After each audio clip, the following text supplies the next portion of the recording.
Bonjour et bienvenue dans la suite de notre petite leçon qui s'intéresse au tableur et plus précisément à Microsoft Excel. Donc dans la leçon précédente, on a vu un peu ce qu'on pouvait faire dans une cellule, la mise en forme, on a vu les feuilles de calcul, on a vu plusieurs choses. Là, on va aller un petit peu plus en profondeur et on va manipuler un petit peu les équations. Bien sûr, je le rappelle, les leçons des pros de la souris s'adressent vraiment aux gens qui débutent dans l'informatique. Si vous avez un niveau élevé ou moyen, vous pouvez regarder nos vidéos avec un grand plaisir, mais rappelez-vous toujours, on simplifie au maximum pour que ça soit disponible et à la hauteur de tous les auditeurs. Là, on a commencé la dernière fois sur une feuille vierge. Ensuite, on a vu un peu ce qu'on pouvait faire en matière de mise en forme de nos cellules. Et comme on l'a dit déjà, on va s'attaquer un petit peu aux petites formules et voir qu'est-ce qu'on peut faire avec un tableur et avec Microsoft Excel. Donc j'ai préparé un petit tableau ici où on a, sur cette colonne, on a les chiffres, une série de chiffres, voilà, 9875, 12, 8, 184, etc. Ici, on a les opérations, plus, moins, multiplication, division. Ici, on a le deuxième chiffre, le chiffre B, bien sûr. Ici, on a le signe égal, et là, on met la valeur de notre opération. Donc j'ai fait ces petites opérations juste pour vous montrer un peu la puissance de calcul de Microsoft Excel. Donc ici, on a une banale opération d'addition. On va additionner le chiffre A, qui est ici celui-là, avec le chiffre B, et on met automatiquement le résultat là. L'intérêt d'un tableur, c'est qu'on n'a pas à calculer tout à la main. C'est qu'on peut automatiquement avoir le résultat juste en rentrant une valeur. Admettons que je modifie ici, je mets un autre chiffre, par exemple, 714, hop, et j'ai qu'à appuyer sur la touche Entrée ou cliquer sur une autre cellule, hop, automatiquement le résultat ici est mis à jour. Voilà, donc là c'est une simple addition. Une soustraction, là on a 12 moins 5 est égal 7, voilà, si je fais par exemple 12 moins 8, hop, j'obtiens 4, comme vous voyez ici à l'écran. Ici c'est une opération de multiplication. Donc ici, on prend cette case-là, on la multiplie par cette case-là, et on obtient un résultat. Admettons, hop, si je fais 10 fois, par exemple, 7, je vais obtenir 70. Voilà, on voit que le résultat se calcule automatiquement. D'accord ? Ici aussi, j'ai mis une division, donc voilà, si on peut changer les numéros, si on change, ces résultats-là, ces cases-là, automatiquement le résultat va changer, comme on l'a vu tout à l'heure à l'écran. Voilà. On a vu aussi qu'on peut mettre des valeurs avec de la virgule, enlever la virgule, rajouter une virgule, etc. Voilà. Donc ça, on l'a vu dans la leçon précédente. Ici en bas, j'ai mis un petit truc un peu plus complexe, mais pas compliqué. C'est une équation, c'est x au carré plus 3x moins 2. Alors si x est égal à 8, eh ben, on obtient le calcul de cette équation-là. On peut changer la valeur de x, par exemple, si x est égal à 9, par exemple, hop, ça nous donnera la valeur de 106. Voilà, donc ça remplace ici x par cette valeur-là. Donc x au carré, ça fait 9 au carré, plus 3 fois 9 moins 2 est égal à 106. Donc vous allez me dire, c'est tout beau, c'est joli, c'est bien, mais comment on est arrivé à ces résultats-là ? Donc vous voyez, quand je clique sur chaque cellule ici, je peux voir son contenu. Ça, on l'a dit tout à l'heure dans la vidéo précédente. On a dit que dans la barre des formules au-dessus, on peut voir le contenu de cette cellule. Vous voyez bien que le contenu ici est égal à C3 plus E3, est différent de cette valeur de 10 589, c'est pas la même chose. Donc ici, on a la valeur calculée, et ici, dans cette barre des menus, on a l'équation ou la formule qui a permis de faire ce calcul-là. Et cette équation est égale à C3 plus E3.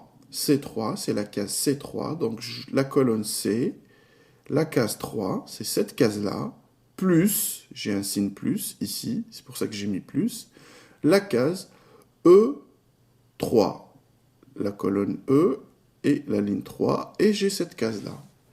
Et vous voyez que, au lieu d'écrire directement la valeur, si je veux la calculer, je n'ai qu'à rentrer les cases avec l'opération souhaitée. Je continue, j'appuie sur Entrée. Hein. Bien sûr, quand vous rentrez ici dans ce champ-là, dans la barre des formules, quand vous cliquez ici, vous voyez que les cadres sont sélectionnés.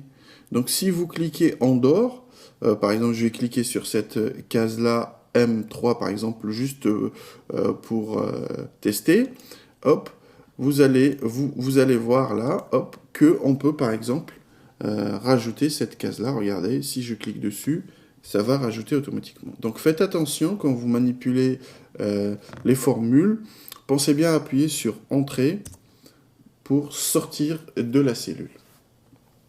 Donc ici, j'ai la même chose, j'ai fait la même opération, sauf que là c'est une soustraction, la case C5 avec la case E5. La case C5, c'est-à-dire la colonne C, la case 5, celle-ci, moins la case E5.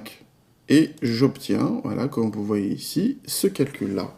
De la même manière, je l'ai fait ici, et c'est la case C7 multipliée par la case E7. Ici, la même chose, c'est la case C9 divisée par la case E9. Voilà. Et ici, c'est un petit peu plus complexe, mais c'est pas non plus très difficile. Hein. Donc,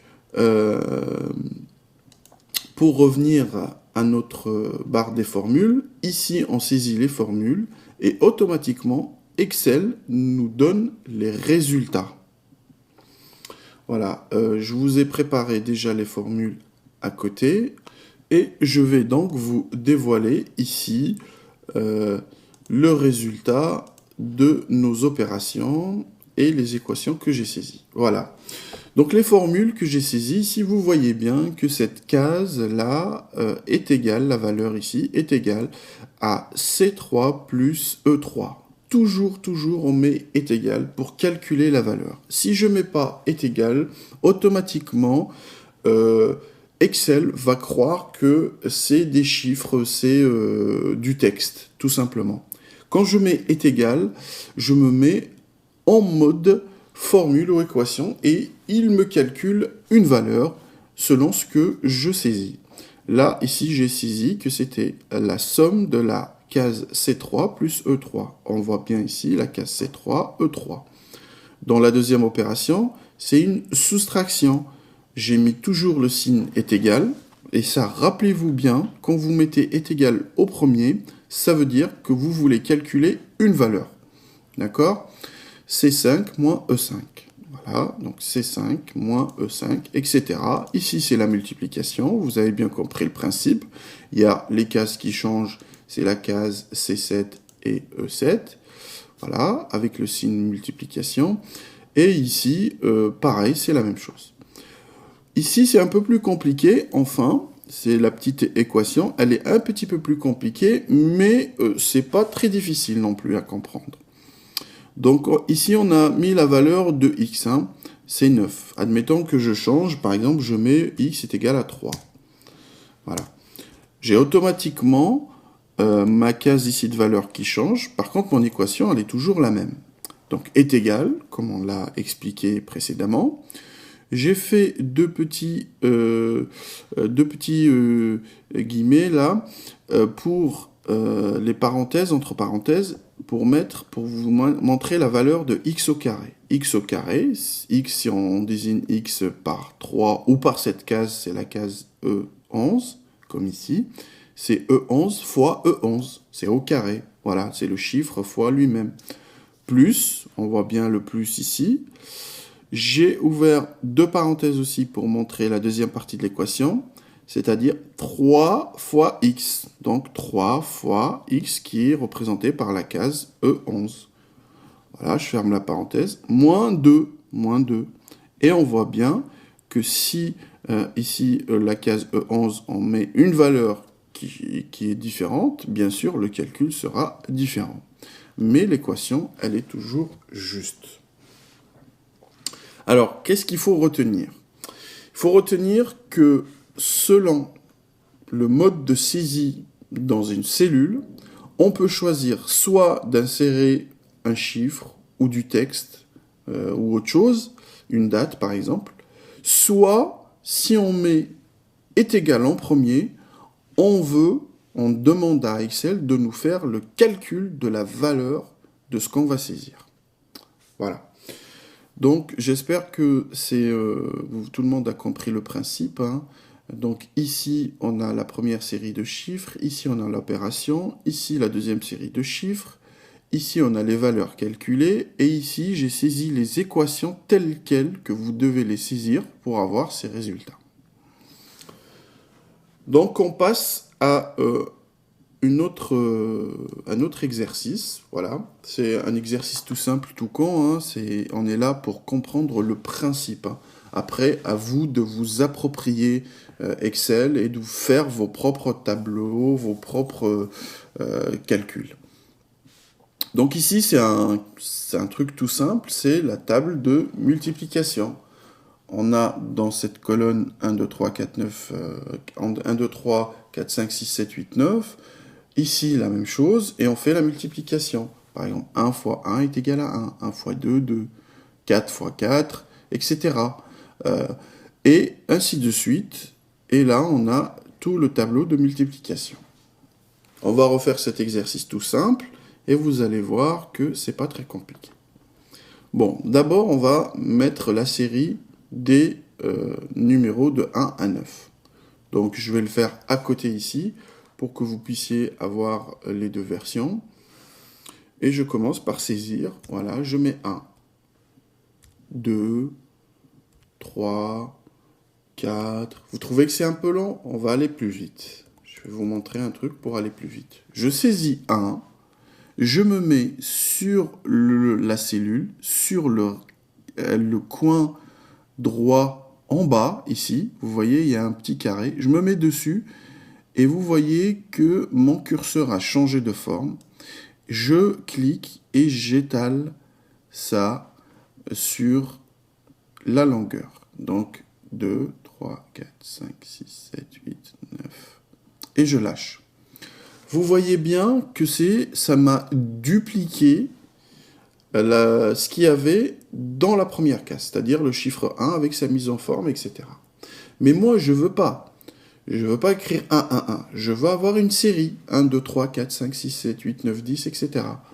Donc, j'ai qu'à venir ici. Vous voyez bien ce petit menu qui est caché. Voilà. Vous cliquez dessus, sur la petite flèche ici. Et vous pouvez choisir soit de copier les cellules, ce qui est dans notre cas, ou incrémenter une série. Voilà, créer une série. Ou recopier que la mise en forme, ou recopier que les valeurs sans la mise en forme. Moi, je veux créer une série. Donc, je vais incrémenter ma série. Et vous voyez, comme par magie, j'ai 1, 2, 3, 4, 5, 6, 7, 8, 9, etc. etc. Donc, vous voyez, Excel peut nous faciliter beaucoup, beaucoup les choses. On va faire la même chose dans le sens vertical. Je vais écrire 1.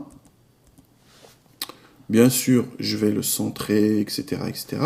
Mais si je veux juste reprendre la mise en forme, je clique ici, je viens sur reproduire la mise en forme. et hop, je clique là, et vous voyez automatiquement la forme de cette cellule a été reproduite ici. Bon, je peux mettre 5, 6, ce que je veux. Et là, je veux créer aussi une série et qui continue. Et bien donc, comme la première fois, je sélectionne ma cellule, je viens sur le côté droit inférieur, l'angle là, en bas, là où il y a le petit carré, je me mets dessus, le curseur change, je clique et j'étale. Tac, tac, tac. 1, 2, 3, 4, 5, 6, 7, 8, 9, 10, 11, 12. Je peux aller jusqu'où je veux. Voilà. En premier temps, par défaut, j'ai une copie parfaite. Mais moi, je ne veux pas une simple copie. Je veux, comme tout à l'heure, incrémenter une série. Et je clique, et vous voyez bien que j'ai 1, 2, 3, 4, 5, 6, 7, 8, 9, 10, 11, 12, etc. etc., etc., etc. Voilà. Bon, moi, ce qui m'intéresse, c'est de m'arrêter au 9. Donc, toutes ces cases-là, ça ne m'intéresse pas. Je les supprime. Voilà. Et vous voyez bien que ici, j'ai mes cases de 1 à 9. Et ici, j'ai mes cases de 1 à 9. Bon. Je vais vous donner un autre exemple, juste pour comprendre. Je peux commencer, par exemple, à la case 22. Voilà, je fais 22. Et si je veux, par exemple, continuer ma série, hop, hop, hop, voilà, je viens toujours ici, et je clique sur incrémenter une série, et voilà, vous voyez 22, 23, 24, 25, 26, 28, 29, etc., etc., etc. Juste pour vous montrer que on n'est pas obligé de commencer à 1, on peut commencer comme on veut. On peut même mettre une date, par exemple le 1er janvier, et en étalant, on aura le 2, le 3, le 4 janvier, le 5 janvier, etc., etc. Bon, là on a nos deux compteurs. On a 1, 2, 3, 4, 5, 6, 7, 8, 9 et 1, 2, 3, 4, 5, 6, 7, 8, 9 des deux côtés. Et on va essayer de créer un à un les valeurs. Donc ici, par exemple, cette case va égaler, hein, parce que je veux qu'elle intègre une valeur, donc je mets est égal, voilà, à cette case-là, par exemple, fois 1. Parce que je veux calculer... et je n'ai qu'à faire exactement la même manip que j'ai fait tout à l'heure. Je me mets sur le petit carré et j'étale, tac, tac, tac, ici. Et vous voyez bien que toutes les valeurs sont correctes. Je vais reproduire la mise en forme pour que ce soit... ou je vais choisir une autre mise en forme. Voilà, je vais centrer mon texte des deux côtés. Je vais l'agrandir un petit peu. Voilà, et je vais le mettre en gras. Voilà, comme ça vous pouvez voir bien les numéros. Et vous voyez bien que ça a fait le même boulot. Ici, voilà, je peux, par exemple, choisir, comme ici, regardez, comme on a fait, c'est la même formule, la case c'est 1 fois 2, etc., etc., etc. Là, j'ai fait la case N1 fois 1. Ici, je vais faire la même formule, je vais faire est égal, la case N1 fois 2. Voilà. Et je n'ai qu'à étaler. Tac, tac, tac. Voilà. Etc., etc. Là est égal à cette case-là fois 3. Là est égal à cette case-là fois 4. Là est égal à la case N1 fois 5. Est égal à N1 fois 6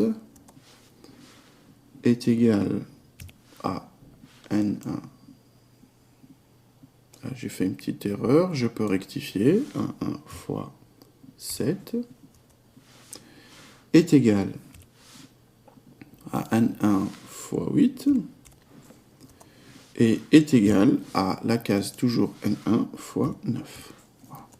Donc ce que j'ai fait, j'ai pris cette case-là, toujours, fois la ligne.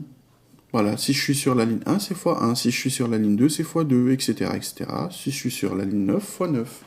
Et là, on voit bien mon raisonnement. Ensuite, comme je l'ai fait tout à l'heure pour une case, je peux faire la même chose pour plusieurs cases.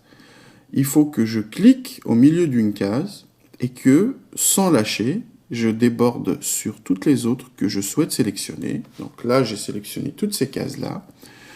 Je me mets automatiquement sur le carré, le coin inférieur droit, le petit carré là. Mon curseur change, je clique et je ne fais que étaler. Et là, vous voyez bien que automatiquement mon tableau a été calculé. Je veux reproduire la mise en forme pour que ces chiffres-là aient la même forme que ces chiffres-là. Tout ce qu'il y a de plus simple, je sélectionne ces chiffres, j'appuie sur reproduire la mise en forme. Ensuite, je viens et je sélectionne les cellules que je souhaite copier cette forme que j'ai sélectionnée par avant et je lâche. Et vous voyez bien que toutes les cellules se mettent dans le même, à la même forme. Ok, je vais faire comme à gauche pour que ce soit pareil. Je vais colorier en jaune et je vais appliquer un quadrillage. Et là, vous voyez bien, si par exemple votre enfant souhaite apprendre Excel ou il est dans l'étape de multiplication, vous pouvez faire cet exercice avec lui. Ça vous permettra de vous rappeler votre table de multiplication si vous l'avez oublié. Et lui, ça lui permettra de découvrir un petit peu Excel et puis de savoir qu'on peut utiliser un tableur pour faire des calculs automatiques. Donc voilà, ça c'était le deuxième exemple. Donc on a reproduit exactement ce qu'il y avait ici. Les carrés, je les ai mis en noir foncé. Donc on peut sélectionner en sélectionnant la première cellule. Et après, en appuyant sur la touche CTRL, on peut sélectionner plusieurs cellules, indépendamment les unes des autres, comme ça. Et après, je peux les mettre, par exemple, un peu plus grands, par exemple. Voilà, comme ça. Pour signaler ou pour désigner les carrés. Je peux les mettre en blanc, par exemple, ou je peux les mettre en rouge, ou comme je veux, voilà. Et vous voyez bien que ça, c'est les carrés. Par exemple, le carré de 4, on a vu tout à l'heure, 4 fois 4, 16, ou le carré de 6, c'est 36, etc., etc. Bon, voilà. Ça, c'était un petit exercice, juste pour vous familiariser avec la copie de listes, incrémenter une liste, et la copie de cellules, mais la copie intelligente, pas la copie juste comme ça, bêtement, reproduire exactement la même chose. Donc je peux par exemple, juste pour vous montrer la différence, je peux copier par exemple ces cellules-là en bas ici, et je peux, ici vous voyez bien les options, si je fais que recopier les valeurs sans la mise en forme. Vous voyez bien que ça ne recopie que les valeurs. Là, c'est 0 parce qu'il n'y a pas ici de chiffres qui incrémente mes formules. Mais ça ne recopie pas le jaune, ça ne recopie pas le gras, etc. Je peux recopier, par exemple, que la mise en forme. C'est-à-dire, il n'y aura pas de formule à l'intérieur, mais si j'écris quelque chose, elle aura le même aspect que les cellules sources. Ou je peux copier complètement les cellules avec les valeurs et la mise en forme. Ça, c'était juste pour vous montrer les options de copie. Bon. On va passer à autre chose. Dans cette troisième partie qu'on va aborder tout à l'heure, je vais vous demander beaucoup plus de concentration. On va essayer de refaire un budget mensuel, votre budget mensuel. On va créer un petit tableau et on va rentrer des dates, des sommes, des valeurs, etc. Et on va essayer de calculer votre budget sur, par exemple, plusieurs mois, ou même sur l'année, si vous voulez, si vous avez assez de données. Et on fera à la fin des tableaux pour voir si votre situation financière, elle est bonne ou elle est mauvaise, si la crise vous a touché ou non. Donc ça sera l'objet de la troisième partie de notre leçon que je vous invite à trouver bientôt ou rapidement, hein, je ne sais pas, ça dépendra de moi si je suis rapide ou non, dans la prochaine leçon. Merci et à bientôt.